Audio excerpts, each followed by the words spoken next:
Hindi pa rin nga talaga mga idol sinasamantala ng Phoenix Suns ang pagkakataong makuha ang pansampung pwesto sa West kahit literal na ibinibigay na ito ng Dallas Mavericks sa kanila. Dahil nga sa patuloy na pagtatamo ng injury, binibigyan nga nila ng daan ang Phoenix Suns na makahabol sa play-in tournament. Ngunit imbis na manalo ang Phoenix Suns, parati nga silang natatalo at sa kanilang pagkatalo kahapon dito na nga sobrang napikon si Kevin Durant kung saan maging ang kanilang head coach na si Mike Budenholzer sinasagot nito at kinukompronta sa kanilang ginagawang huddle. Hindi nito nagugustuhan pa ang mga ginagawang game plan ng coaching staff dahil lahat nga ng kanilang adjustment palpak. Kaya dahil dyan trending ng tuluyan sa social media ang trade ni Kevin Durant dahil habang patuloy ang pagkatalo, lumalaki ang tsansang umalis ito. Puro malalakas na contenders nga ang kanilang makakatapat ngayong regular season kaya malabo na makahabol pa sila sa Dallas Mavericks sa ika-10 pwesto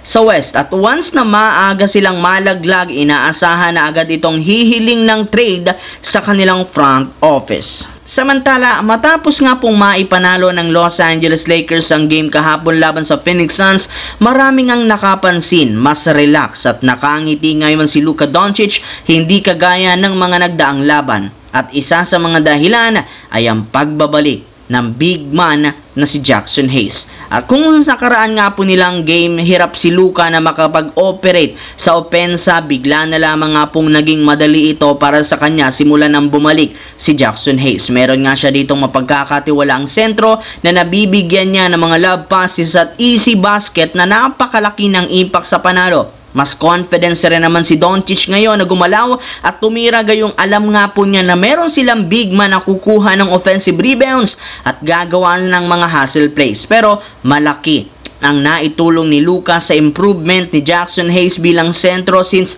simula nang magsama silang dalawa, nagiging unstoppable nga ito sa painted area kung saan kinakatakutan nga ngayon ang kanilang pick and roll plays at alley-oop. Literal ngang ginawang dominante ni Luka si Hayes sa ilalim ng basket, hindi kagaya noon na hanggang back-up lamang siya ni Anthony Davis.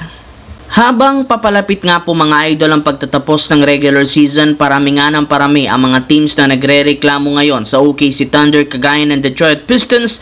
Matapang nga po itong nireklamuhan ng mga referee sa harap ng media. Ibang-iba nga daw ang trato ngayon ng mga referee sa OKC Thunder, lalo kay Shai Gilgeous-Alexander sa dami ng foul na ibinibigay nila. Kaunting dikit, tatawagan nga sila. Sa madaling salita, masyado nga po nilang inaalagaan si SGA sa mga laro na siyang dahilan bakit nananalo parate ang Thunder. Hindi rin naman tinitingnan ng mga referee ang ginagawa nitong push-off sa kanyang defender na matagal na nga pong pinagbabawal ng liga. Pero pinapabayaan lamang ito ng mga officials dahil ayaw nga po nilang madungisan ang performance nito. At kung sakaling hindi pa baguhin ang trato ng mga referee kay Shai Gilgeous-Alexander, asahan na nga ninyo na magtutuloy-tuloy pa ang reklamo sa kanila ng ibang mga teams na kanilang makakalaban.